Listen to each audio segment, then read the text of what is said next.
Hello everyone and welcome back to the channel. Now, Berserk, one of the greatest manga of all time. Multiple anime made of it, which first one was the best. All sorts of influence throughout the industry. And has a setting, and the Golden Age arc is fairly grounded in terms of fantasy settings, like the manga's general is up until we get to Fantasia stuff. But anyway, so what I want to go over today is, are the battles in Berserk's Golden Age arc realistic in the regards, do they make sense from a tactical and strategic standpoint? Now, I'm not going to go over battles after the Golden Age arc, because I'm going to go all the way up to like the final battle against General Bascon. But just the battles, and just whether or not they make sense. Now, hence, from a various historical perspective. Now, I'm not going to go over the battle with, like, in the fortress where Guts first meets Griffith after it, because, like, we don't know enough about the circumstances of that siege to say anything about it. And there's some battles we'll probably have to skip over, or at least do a little bit of speculation about, because the circumstances aren't 100% known in every battle. Anyway, I'm also not going over the first anime's battles. There's some battles that show up in the anime that don't appear in the manga. As far as I'm concerned, they're filler. They're good filler. The first anime is great, but they're still filler, not canon. So now, here's the first battle that we really see a lot of, and I already kind of like this image. You can see here that the men are fighting in formation. The main things I think that don't make sense about it is that these cavalry are mixed in with the infantry. That isn't generally where you'd want the cavalry, but I think we might assume that these guys are here to play an officer role in command, but still you'd expect them to be a bit further behind. But then again, maybe they're superhumans, or at least guys who are not quite on Guts' level, but are on the level beyond the common foot soldier enough where this is a good idea. Like, I am trying to take into account some of the fantasy elements, even if there aren't that many. I also like the cannons. Like, because cannons were a thing in medieval Europe, and they're very rarely depicted in fantasy. Like, cannons were in Europe since at least the early 1300s, though obviously they didn't spread all throughout it right away, but by the time you get armor that looks like what this guy is wearing, they'd be fairly common.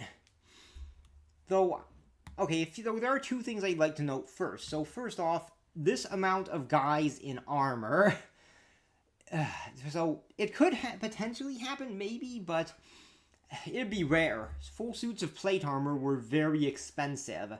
And if you had this many guys wearing suits of plate, you'd expect a lot of them to be lower quality. Like guys who buy cheap stuff. And actually, I think you can kind of see it. Yeah, okay, this knight's armor is more decorated than the common soldier's armor. And I think that's a good detail. Okay, but still, armies entirely in plate probably wouldn't be a thing. Though I would like to note that in the early modern periods, you did have armies where all the foot soldiers were wearing plate, but it wasn't full plate. It was, well, I suppose you could call it half plate. How much it covered would have varied based on the location and the time period, but typically it would have been chest armor, a bit of leg armor, and a helmet. Not like a full suit. Where, like, the people only, like, because once again, it was expensive, so if you want an entire army of guys in plate, which was kind of necessary due to firearms becoming common, or at least it was necessary until firearms got good enough that getting plate that could resist it was expensive enough that it had to be reserved for a few guys in the cavalry. But anyway, now the other thing I'd like to note, like, God, the artwork is amazing, but okay, another thing to note is that warfare in Berserk seems to be more like Japanese warfare than European warfare, and I'm going to explain why. So, you don't really see much capturing, and now this isn't any shade on Miura, by the way, Like I'm sure that he worked with many of the sources that he had, but there was only so much you could get on warfare in Europe and Japan probably at the time. Like, it's not like the internet was a thing when Berserk was first being made, or the Golden Age arc was, or if it was in its infancy. But anyway, so to explain how it's more like Japanese warfare, there's not enough. There's very few mentions of capturing, if any. No, trying to capture enemy soldiers to hold them for ransom. And now, I'm not saying nobles didn't die in battle in European warfare. They absolutely did. And there were even instances of kings dying in battle in European warfare. If you're going to war, there's a chance you're going to die. That's the risk that runs to it. But in 1400s Europe, anyone, even a common foot soldier like this guy right here, even a knight like this guy, up to the king, could get captured and paid a ransom. So, while soldiers did die all the time, it's not like people wouldn't try to take enemies alive. Now, in Berserk, they don't really try to take their enemies alive. They pretty much always go for the kill. And in fact, in the previous thing before this chapter with Guts and that guy who killed 30 guys, Guts is given money to take his head rather than capture him alive. Not saying something like this wouldn't happen in European warfare, but this is there obviously are times where something like that did. But this is pretty much exactly what I'd expect of warfare during the samurai era of Japan, or feudal era. Like, the samurai... Where was I at? Oh, yeah. Anyway, the samurai didn't try to take other samurai alive most of the time. There probably were some instances where they did, but it would have been an exception with special circumstances. Most of the time, samurai in warfare would just try to kill each other, try to kill the enemy commander, then bring their head back for a reward. Or would try to, like, kill as many people as possible and bring their heads back as a reward. Like, tell them their commander and go, hey, look, I killed, like, a dozen people. I deserve a reward for it. Or go, hey, I killed a high-ranking enemy officer. I deserve a reward of this. And stuff like that. And Berserk more resembles that warfare where they're pretty much always aiming for the kill rather than trying to get the enemy captured or to surrender. Like, in fact, among the samurai, if you spared someone's life, it could be considered an insult, like saying they're not worth killing. Whereas in medieval Europe, it would be more considered an act of mercy. And, like, it seems that the manga has this perspective, at least the people in it do, generally speaking.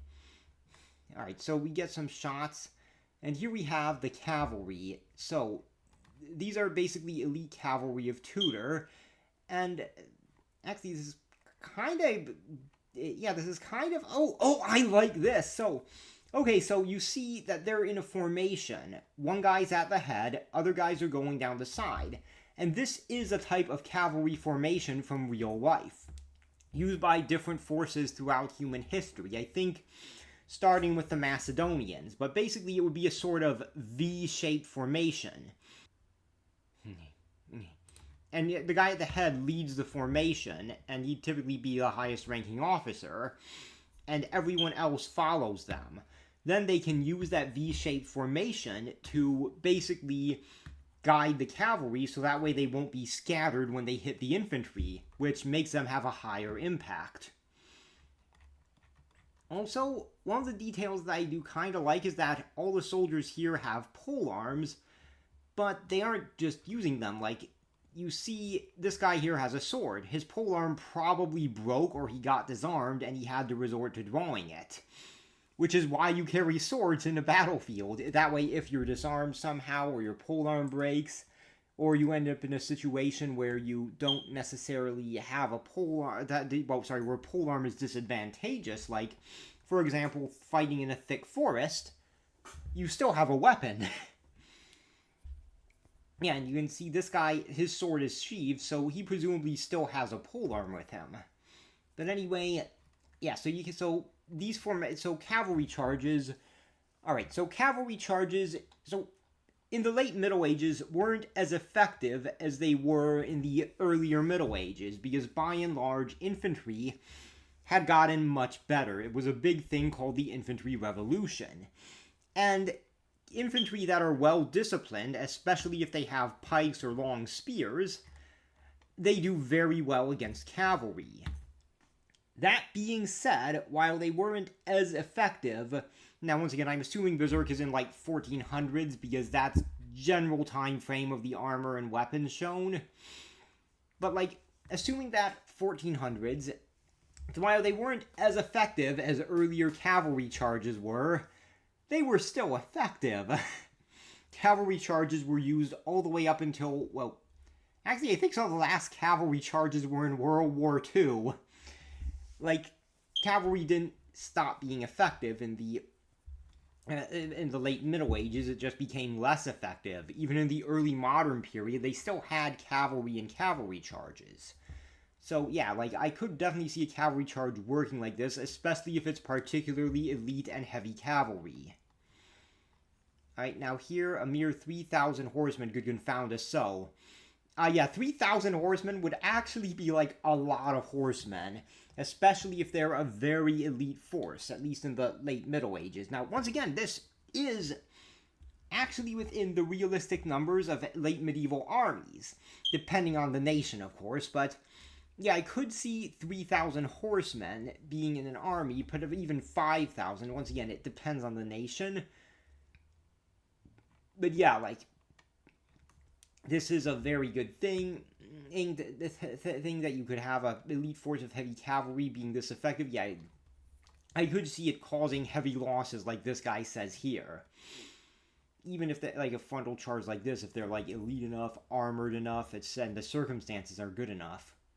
Now, then Guts comes out. One horseman against all of them. I'm gonna, like, ignore it because Guts is basically superhuman, so, I mean, if someone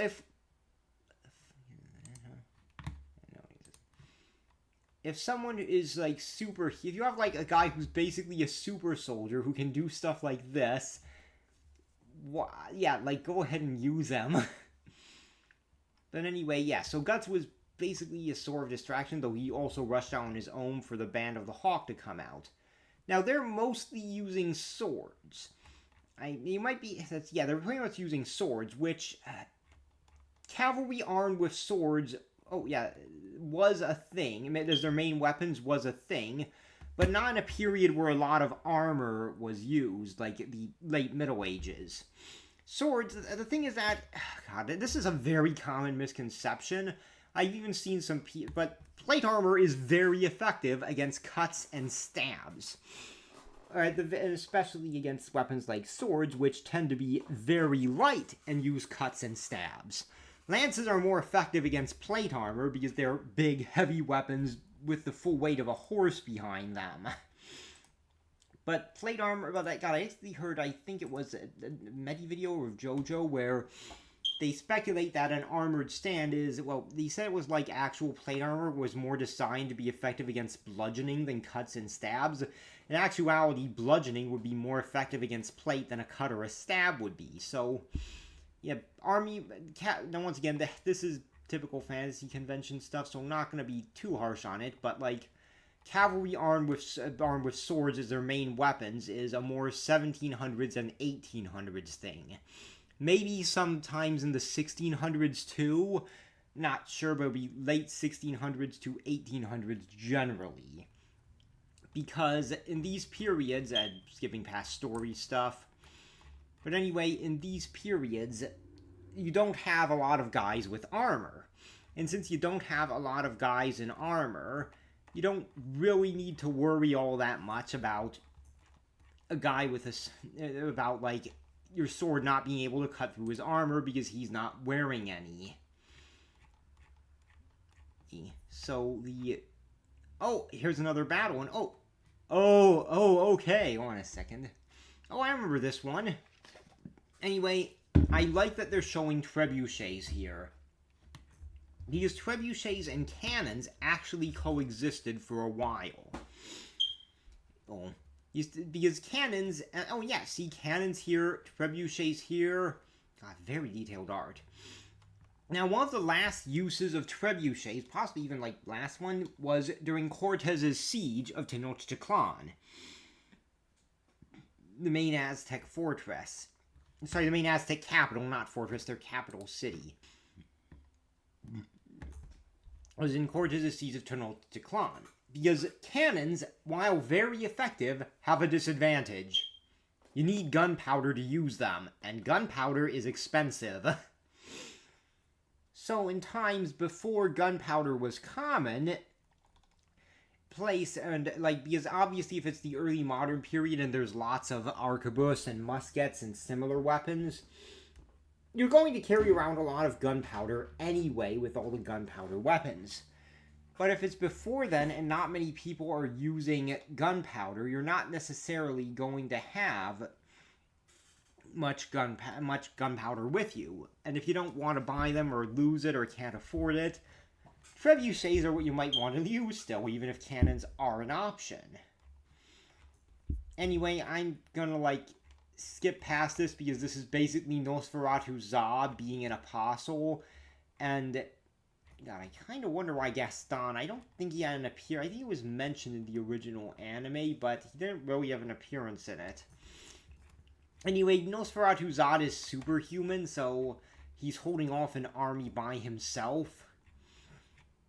So I'm just going to, ignore this battle.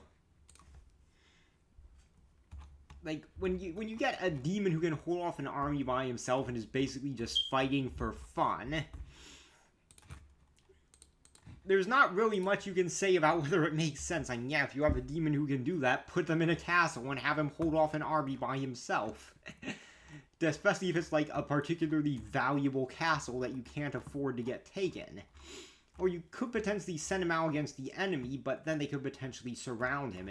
Or then again, the guys who hire, Tudor might not know that Guts is that Zod is a demon. Just, a very powerful warrior.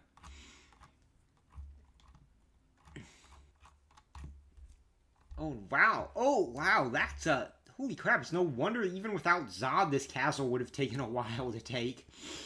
I look at all the layers of defense. You have the outer wall here, then you have this entryway to that wall, though it seems that they managed to use a siege tower to breach it. Which, yes, siege towers were used for that purpose, so not inaccurate, but I would like to note that most of the time siege towers were used, it was as a platform for archers. Get the archers up high enough that the enemy no longer has walls, it has a height advantage on them. Anyway, get past there, you need to get through this gate, and then you're get here and need to get into the keep. This is a very well-designed castle.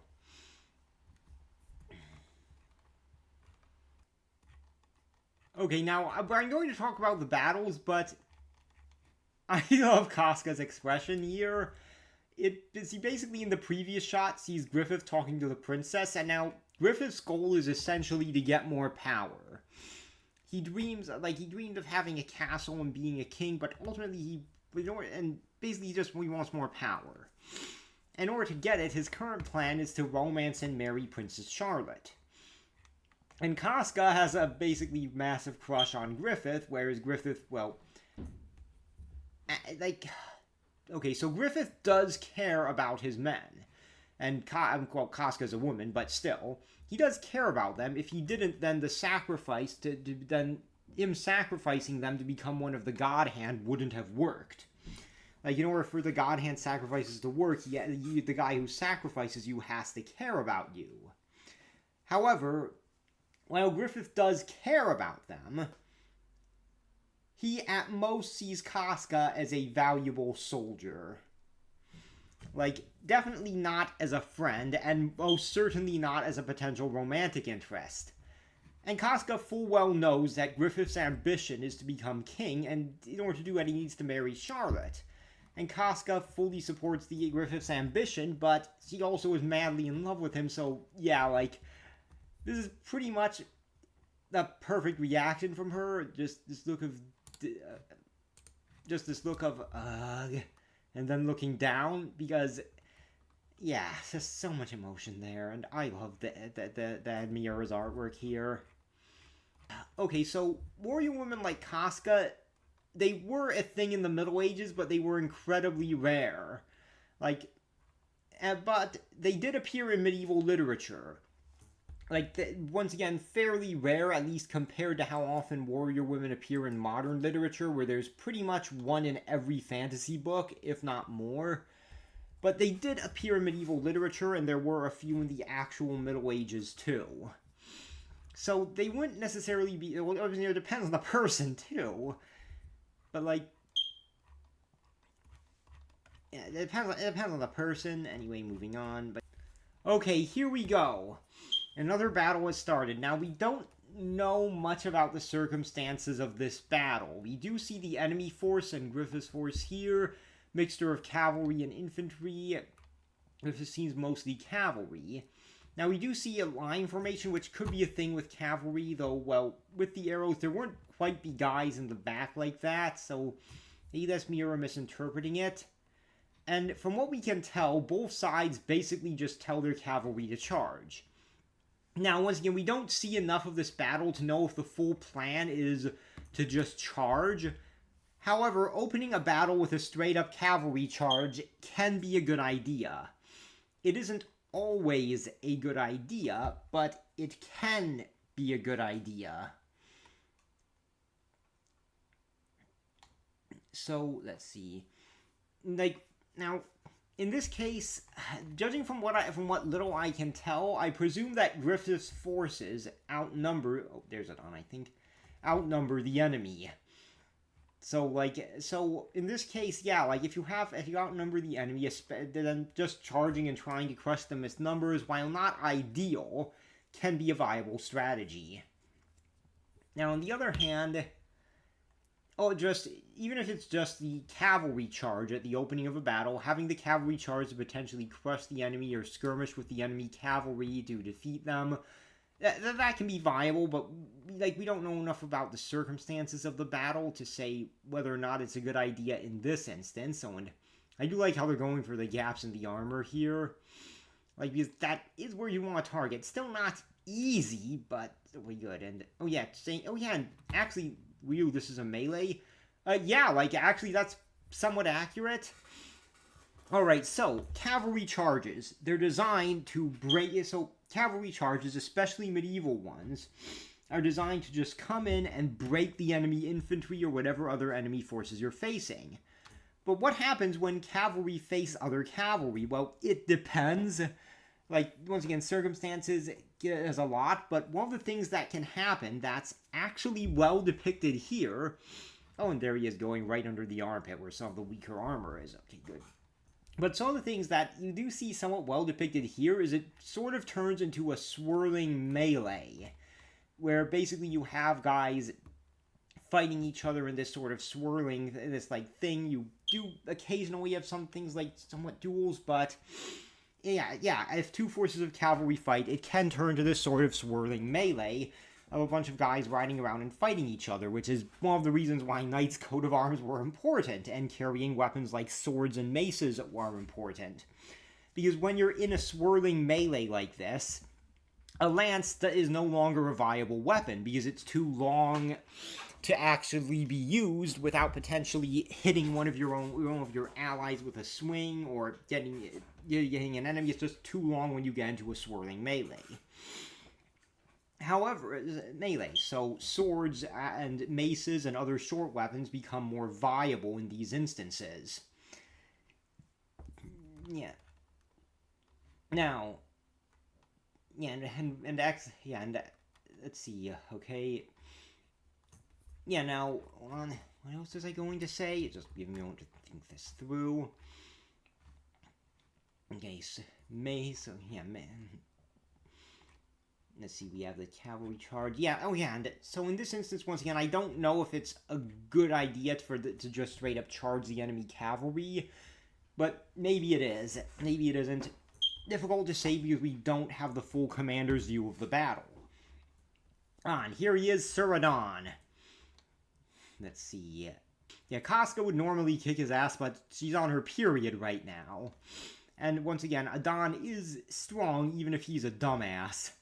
Like, they use him as a comic relief villain in the animated series, and Adon actually fighting... So, Adon, as far as I can tell, is the commander of the Tudor armies in this battle. And him fighting alongside his men isn't a bad idea. So both sides' plans appear to be charge, or at least open up the battle. Open up the battle with a cavalry charge, which once again, opening it up with a cavalry charge is not necessarily a bad idea. It can be a good idea to potentially break the enemy quickly, or if you want to crush their cavalry to get them out of the way. There are multiple circumstances where you might want to do this. And Adon charging with his men would raise their morale. Plus, considering how he is superhumanly strong, as we see here, he makes a very good asset on the battlefield. So, once again, this isn't a bad idea on Adon's part.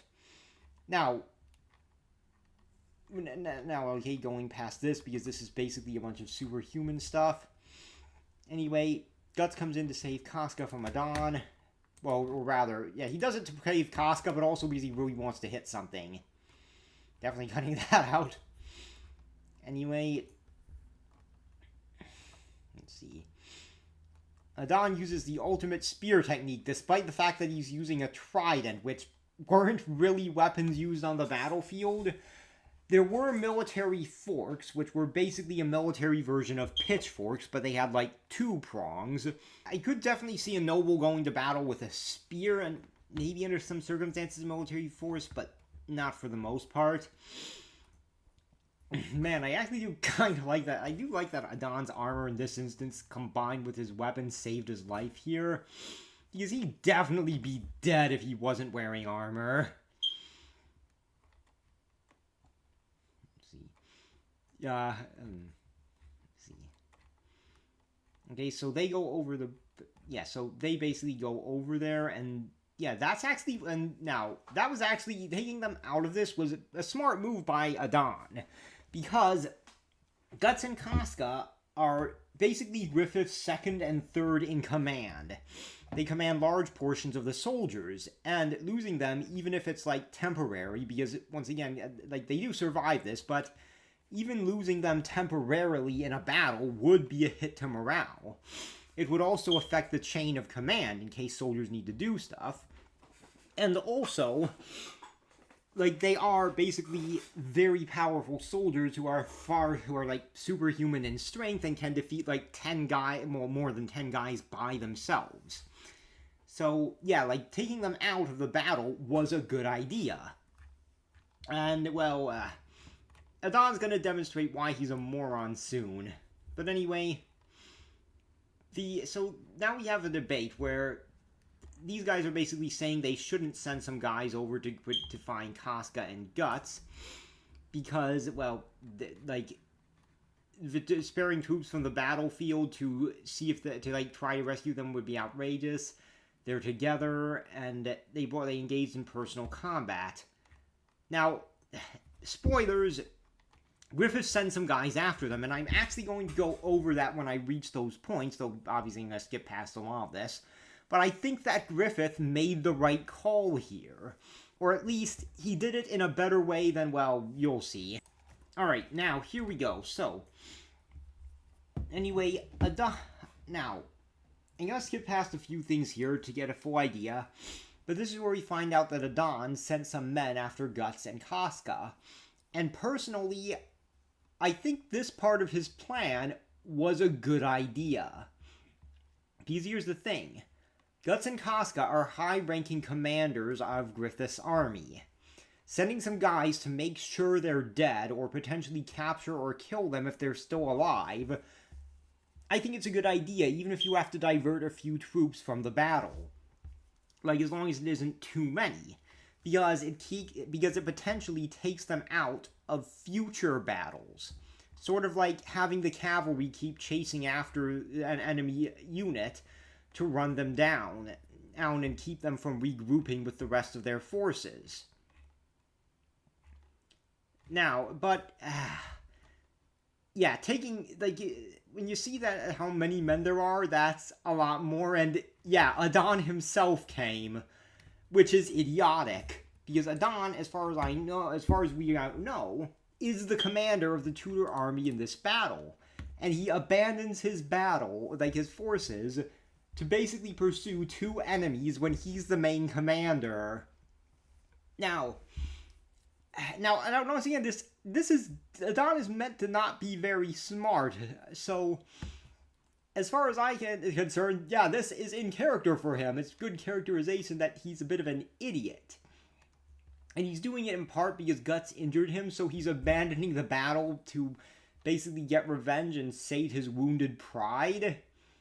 Yeah, like, hold a grudge. Yeah, so, yeah, like, he's doing it, he's specifically going out of his way to sate his grudge rather than thinking of what's best for the battle. Because, like, yeah, sending a few men after them, sure. Taking this many and abandoning the battle when you're the lead commander to go yourself, yeah, no, that's stupid. And in character for Adon, he's an idiot. Prideful idiot. So yeah, like, yeah, okay, I skipped over it by accident. Okay, yeah, Adon sends in his brother, brings his brother Samson, who is another officer in their army with them, like another high-ranking noble and officer, who is apparently 3 times as strong as a normal soldier and has armor that's 3 times as thick. Look, if Adon wanted to go off himself, he should have at the very least kept Samson at the battle, because that sounds very valuable. And if he had to send another officer, he should have sent Samson and stayed at the battle himself. But yeah, like, as he is, well, yeah, no, this cost Samson his life. When Samson, well, once again, aside from being Adon's brother, could have been very useful to the Tudor war effort. Also, it isn't unrealistic to have some dumbass in command. So my dad does, he loved this bit. Won't anyone here get revenge for Samson? Should we? He's the one who got himself killed. And I think the anime, it was like, someone said, don't you care about avenging my brother? And they're like, not really. And then he's like, you call yourself proud knights of Tudor? We're just mercenaries. Yeah. You like the bit in the anime where they said, and don't you care about avenging my brother? They're like, no, not really. And here we go. So, Griffith sent a contingent of soldiers to go and see if Guts and Casca were alive and save them if they were in any danger. You'll notice that Griffith isn't among them.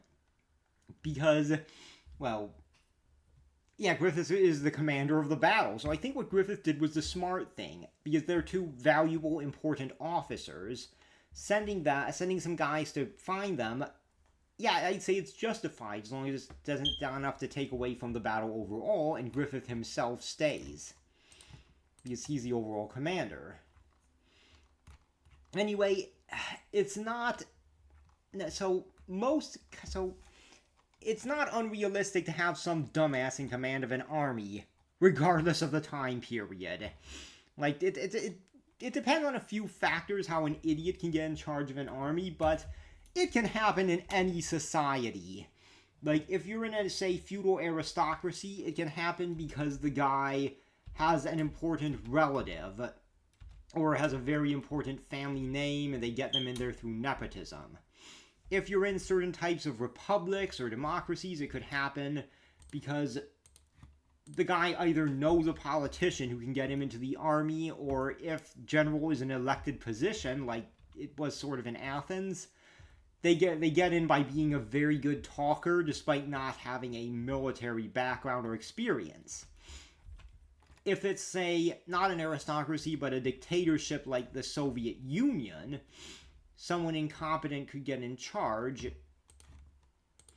It could get in charge because, well, the dictator decided to kill all the competent guys to keep them from being a threat to him, and only has idiots left. Or maybe he still has some competent guys, but a bunch of idiots are in there because, well, he killed a bunch of the other competent guys.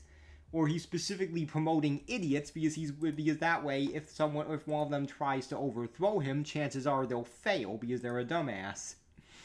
Like, there are all sorts of ways a moron can end up in charge of an army. And it happened throughout history. As much as I'm sure we all like to say we're immune to it today, we absolutely aren't. Now, here's the setup to the next battle. The Fortress of Doldry, and this is the final battle we're going to go over.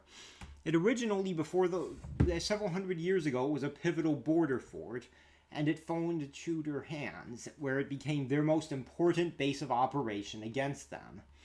So basically, if they take this, and Tudor is undergoing a succession crisis with internal conflicts over the throne, so they won't be able to spare it in the battle. And if they take this fortress, then Tudor loses its most important base of operations. That, combined with the fact that they are having an internal crisis, means that they won't be able to fight the war anymore. So basically, this battle could potentially win the war, but it's almost impenetrable. Like, it was probably pretty strong already, but the Tudor forces probably built it up. And they have their elite soldiers guarding it, which is a good decision on Tudor's part. Like, if you have a fortress that could potentially lose you the war if it's taken, yeah, have your best men guard it. Yeah. Okay, let's see. Yeah, and they are worried about a siege take. Oh, okay. Now, this is a good worry. They're worried that the siege will take too long and an enemy force could reinforce them and attack them. Which is a very good point. Like, yeah, if it's siege, like, sieges tend to be advantageous for the... Okay, so delays in the siege and sieges tend to be advantageous for the attackers. But once again, there are some circumstances where a siege is delays in it is advantageous to the defenders. Like, if you were going to get reinforcements, then as long as you have enough food to stay alive, yeah, absolutely, a siege... Yeah, delays in the siege could benefit the defenders more than the attackers. That's entirely possible. Alright, so Griffith is only bringing the Band of the Hawk to attack this fortress. Not a larger force. Now, keep in mind that fortresses are basically a massive force multiplier, especially in medieval warfare, where the best they have to get through their walls is a cannon, or maybe a mortar or trebuchet to shoot over them. They don't have airplanes that can fly over their walls and bomb the soldiers there, don't have large-scale artillery that could easily destroy the walls, because even with cannons, getting through a castle wall can take months. Months, like a continuous fire, and yeah, so taking a fortress with a smaller force is very difficult. That being said, I'll give Mir a lot of credit here. It's not impossible. There are times when a smaller force was able to take a larger force when the larger force was fortified in a fortress. One example of that would be Julius Caesar at the Battle of Alesia. The Gauls had a slight numbers advantage over him, and they were in a fortified city. So what did Caesar do? He built his own fortress around the city. So now the Gauls were the ones who were besieging him. And when they were that was brilliant. Also, El Cid, who I think is a really underrated commander. So El Cid is at the very least the best knight in Spanish history. And you could make an argument for him being one of the best knights in the world's history. But he actually did manage to, with essentially a mercenary company, take an entire city, which would have outnumbered him. So, yeah, it is, and once again, he did it basically by denying them food, water, cutting off their supplies, making it so that they had to surrender at the end of it. But he still did it. So what Griffiths is attempting is difficult and requires strategic genius, but it's not impossible. Though, yeah, I can understand this guy's objection to with at most 5,000 cavalry, since cavalry... Yeah, 30,000 fortress-occupying force with 5,000 cavalry. Yeah, no, the cavalry are not very good in sieges, generally speaking. Like, okay, let's say you have a horseman with a lance. What is he going to do to a castle? Is he going to ride up to it and, like, stab it? What would that do? Like...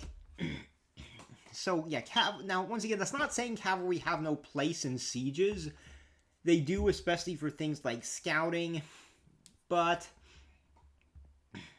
Oh, and this guy flat out leaves, and leaves an objection to Griffith, like, getting command, and those are a bit... Yeah, onagers like this are a bit outdated in this era, but I do like the cannons there.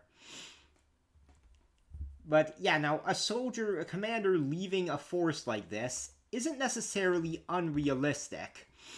So, because, especially if he's a powerful noble. Like, if he's a powerful noble and gets outraged, then there might not be anything the king can do to get him to leave.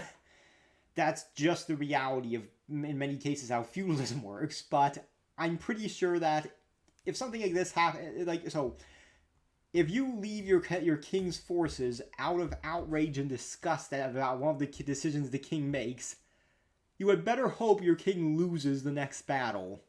Because if he wins, everyone's going to laugh at you. Like, you're going to look like a complete idiot. But if he loses, then, well, you still have your army left. Whereas his forces, chances are, got decimated, though not in these circumstances. Which is honestly kind of in part why I think going with Griffith's plan is kind of what I would do too. Because, like, if they fail, he's losing a group of mercenaries who, albeit valuable soldiers, aren't the main part of his army. But yeah, like, so... Yeah, you could definitely get a commander like this leaving. In fact, I think it was Raymond of Tripoli who after Guy de Lusignan fell for Saladin's trap. I think it was Raymond, maybe another commander, but one of the commanders was like, no, fuck this, I'm not falling for Saladin's trap, and he just left with his army. So, now in this case, the King of Midland is right to make his decision, but Guy was definitely made the wrong choice than like the example I brought up. But still, it can happen. Now, Griffith's plan is basically boils around this guy who showed up in a flashback earlier. Griffith is basically manipulating him into doing something stupid so he can win the battle. And this is a perfectly valid tactic. Like, if you know how to trick the enemy into doing something stupid, do it! Like, an example I'll give is, like, actually something Vlad the Impaler did. So, Vlad the Impaler, when he came in, I think it was, like, so, Vlad ruled over Wallachia 3 times. And I think it was at the start of his first reign to rule over Wallachia, maybe second, but I think it was first. He basically got it by going up to the guy who ruled over Wallachia and saying, "Hey, old man, I bet I could kick your ass in single combat." Yeah, he challenged him to a duel for leadership of Wallachia. Now, Vlad was, like, at the time in his 20s, or if not that, very young. The guy in the throne of Wallachia was an old man, and also, even with his age, Vlad was known for being, like, a very good swordsman. Like, the Turks who trained him and such noted how good he was. So, Vlad knew he was going to win it. And in any case, a guy in his, old man accepting a challenge to a duel to the death from someone in his 20s is a very bad idea, even if you're Musashi levels of skill. And I'm pretty sure that even if they were the same age, Vlad would have been better than that guy. But this old guy, he was a bit egotistic, I think, or at the very least, he didn't like that he was old, so he decided to accept, which ended very poorly for him, as you can imagine. Yeah, which is honestly kind of also why the Vlad versus Sun Tzu episode of Deadliest Warrior was stupid. Sun Tzu was mostly known for his ability to command armies, and while Vlad is also very good at that, the Deadliest Warrior is judging which one of them would win in essentially single combat. And Vlad fought in single combat twice. Not sure if Sun Tzu ever did. I haven't found any accounts of Sun Tzu having it, but he might have, but he was mostly a strategist from what I could tell, whereas Vlad could do both strategist and a warrior. But anyway, So Adon, who just got his ass kicked, lost a major battle to the enemy, and got his own brother killed, and is also badly injured, is bragging about how he managed to escape without injuries, and says that he wasn't even beaten, because he used the playing dead technique to escape with his life. And then General Boscan comes in. Now, I'm doing this because I love this scene. So, yeah, and Boscan basically tells Adon how much of a dumbass he is. Yeah, you not only have you suffered the disgrace of leading an entire mercenary troop to their deaths for the sake of settling a grudge, but your younger brother Samson lost his life, and you dare to return alone in dishonor? Yeah, basically, you got your ass kicked, you got your brother killed, you got a bunch of other people who were serving us killed to settle a grudge, and you come back here, not just that, but without bringing anyone else back alive. So yeah, he basically then revokes all command authority of him from the remainder of the war, and says, "Be thankful I'm not casting you into the dungeon." And yeah, Boscan made the right choice here, absolutely. Adon absolutely should not be in command of anything. I suspect that Boscan would have killed Adon here if he wasn't like a noble. Though in actual medieval warfare, if a commander horribly lost a battle like that, honestly, regardless of whether he's a noble or a commoner, chances are he wouldn't have been killed. Now, there were some commoners who commanded armies in, like, the 1400s. Rare, but it happened. And even if they horribly lost a battle, they might have been disgraced, sure, but not killed.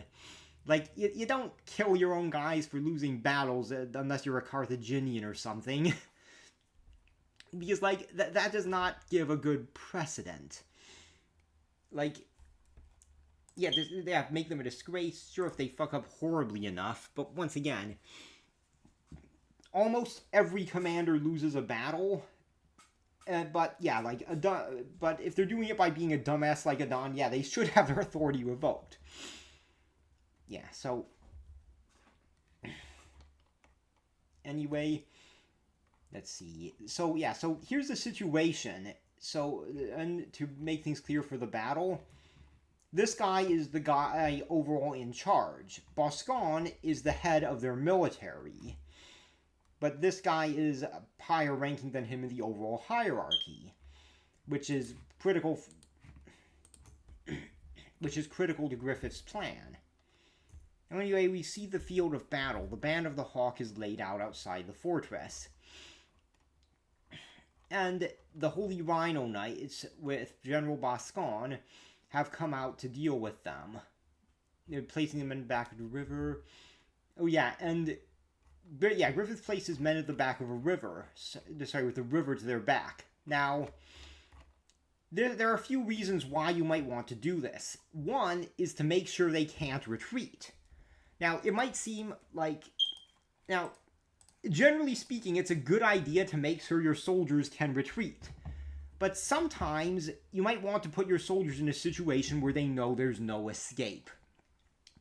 Where it's victory or death. Because if someone knows that it's either fight or die, they're going to fight like never before. It's why the Mongols, if I remember right, the Mongols fought a battle against the Germans, and during that battle, not the Germans, the Polish, the Mongols never actually made it all the way to the Holy Roman Empire, which I find a bit funny because the Holy Roman Emperor at the time, who was also one of the greatest Holy Roman Emperors, was going out of his way to prepare for the Mongol invasion, and it never came. So I'm wondering, what would have happened if they actually managed to invade it? Would the Holy Roman Emperor's preparations have been good enough, or would it not have been? I mean, hell, maybe the Mongols would have crushed them, maybe they would have had a Pyrrhic victory, or maybe this would have been one of the few times the Mongols were defeated in battle outright. At least up until that point, because like when people figured out how the Mongols fought, they were still difficult foes, but they were easier to defeat than before. But anyway, so Boscan, and I want to give credit to Boscan because he's a very good commander here. in some ways. Like, I don't think anything, or at least in some ways. So, he basically is like, why is he doing his back to the river? Is he making a mistake? Doesn't he know command? No. He knows he's up to something. He has a plan. He knows that there's a plan, but he decides to confront them head on, and he's doing it outside of the castle. Now, why might you want to do that? So, generally speaking, the better decision would be to stay inside the castle. Like, and then let the enemy come to them. But there are a few reasons why you might not want to. One of which is actually, well, kind of in this case, you could, okay, so I'm going to try to see it from Boscan's perspective. He has the castle, but he also heavily outnumbers Griffith. And his plan in this case is to basically crush him because Boscan outnumbers Griffith heavily. Just come in with numbers and eventually wear his forces down and confront them. It could potentially fall into Griffith's trap, and it kind of does, what you'll see. But it isn't necessarily a bad plan on Boscan's part either. Not a brilliant genius one, but it is the sort of thing that can work. And once again, in this case, like, if you heavily outnumber the enemy, you might as well go out. Plus, most of their forces are cavalry, as you can see there. And like I said before, cavalry aren't very good in a siege. So it could very well be that Boscan decides that, well, going outside with the cavalry will take advantage of the fact that we have this elite cavalry unit. And if things go bad, we can always retreat inside the castle. That does make a degree of sense. Especially if you have enough cavalry, enough forces in your army that you might not be able to fully station the castle with them. After a certain point, the castle gets full. Still, like, I could see arguments either way, and there are cases where, and also it could be that he doesn't want to potentially use up the supplies too much, because if they settle in for a siege against a force that they're heavily outnumber, they'd basically just be cutting off their own supplies when they could potentially come out and crush the enemy. Yeah, so... Alright. Now...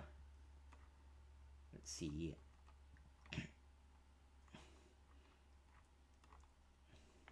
Alright, so... Griffith goes in for his men to charge, and...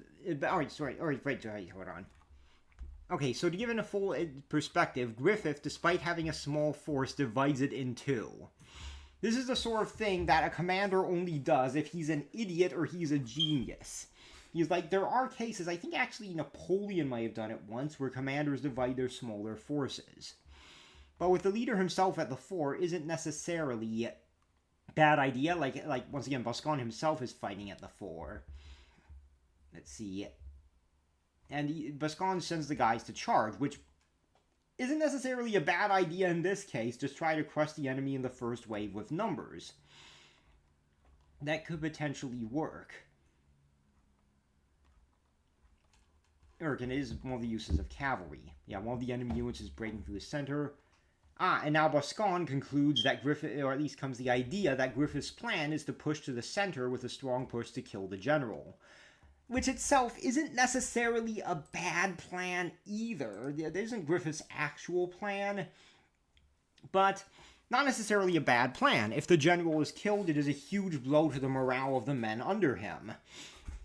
And it could potentially result in them routing.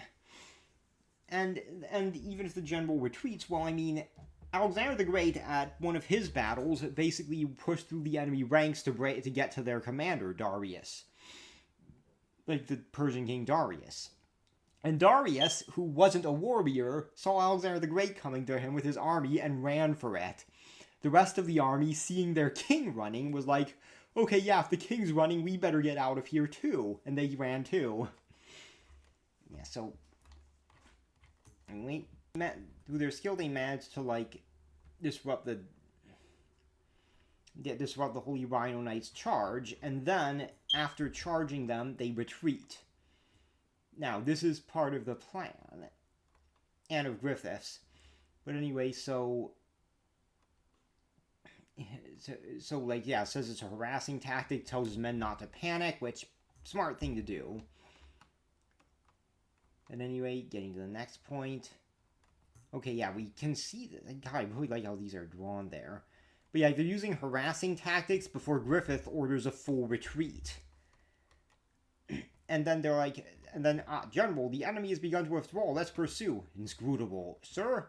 He should have seen this outcome from the start. Is this really his plan? Because, yeah, good point. They were basically charging an enemy that heavily outnumbers them. In open battle where they can't have their formation, yeah, retreating is definitely what would happen as an outcome. And yeah, this is a feigned retreat on Griffith's part. And then he goes like, haven't you overestimated them maybe? Maybe it was a desperate plan to break through. There might be no other options. And, like, I mean, if we let the White Hawks escape like this, yeah, so basically they're like, look, maybe you're underestimating them. And Boscan isn't ordering his men to charge because he's worried that this might be a trap, which it is. Like, showing that Boscan is a good commander. He's, like, while his plans might be simple, they are things that could easily work in this situation, and Boscan isn't falling for Griffith's trap. Unfortunately, this dumbass, well, unfortunately for Boscan, honestly, kinda everyone since Griffith survives, and honestly for everyone since Griffith lives, this guy is their commander. And he basically orders Griffith captured alive, like, in this case, special circumstances. And Boscan is like, hey, maybe you should do that. We need military discipline. And he's like, no, the Holy Rhino Knights are pursuing the enemy. Yeah, like, so he offers a reward for the for the various mercenaries and anyone else who gets him.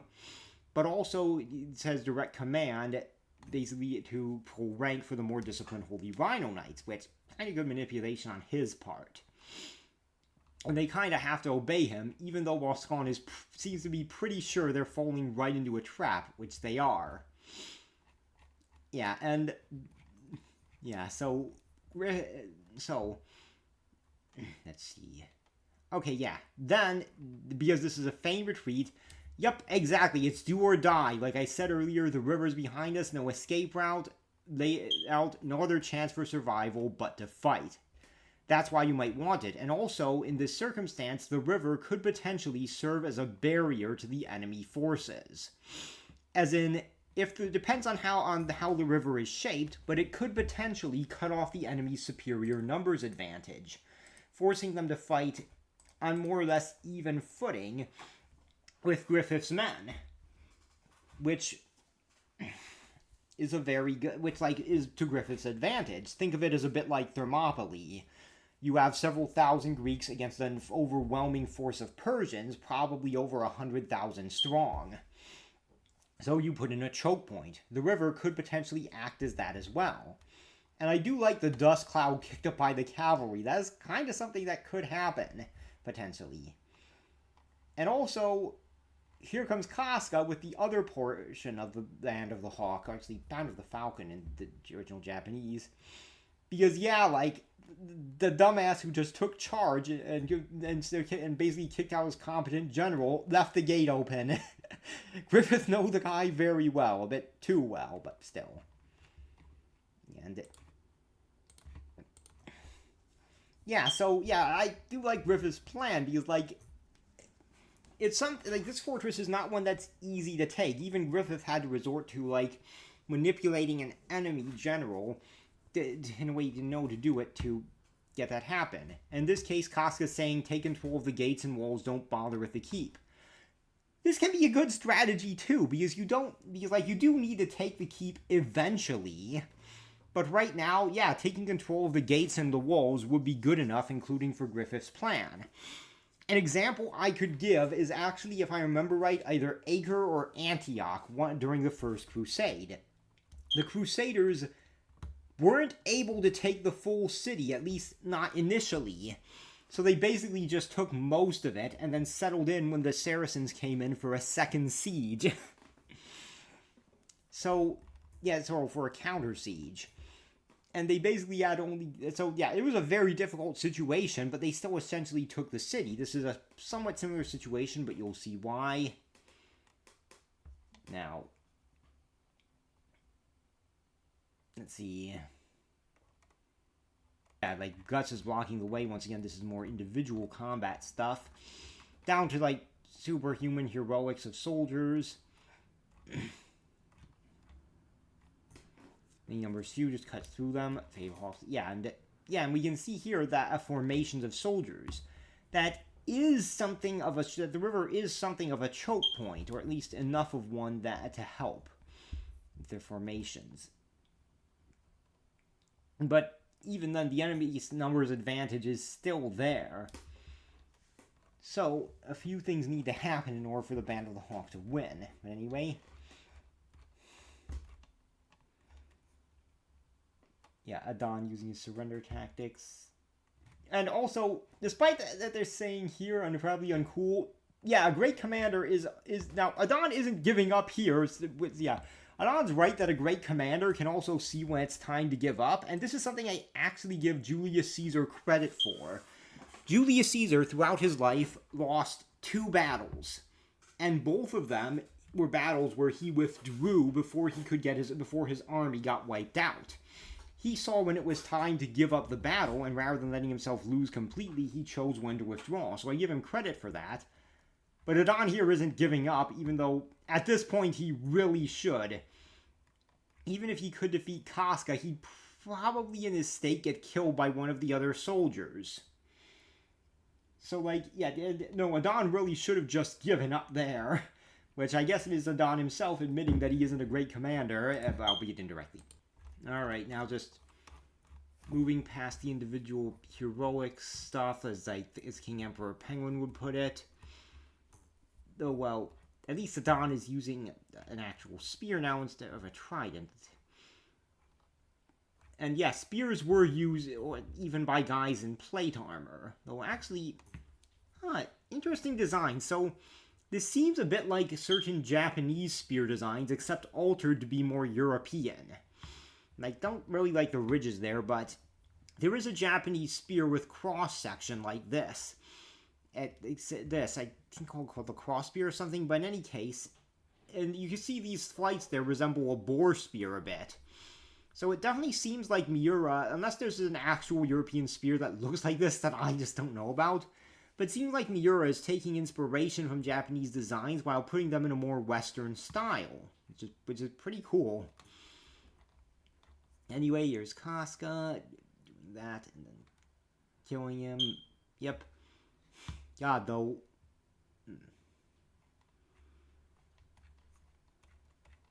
Anyway, let's see. Yeah.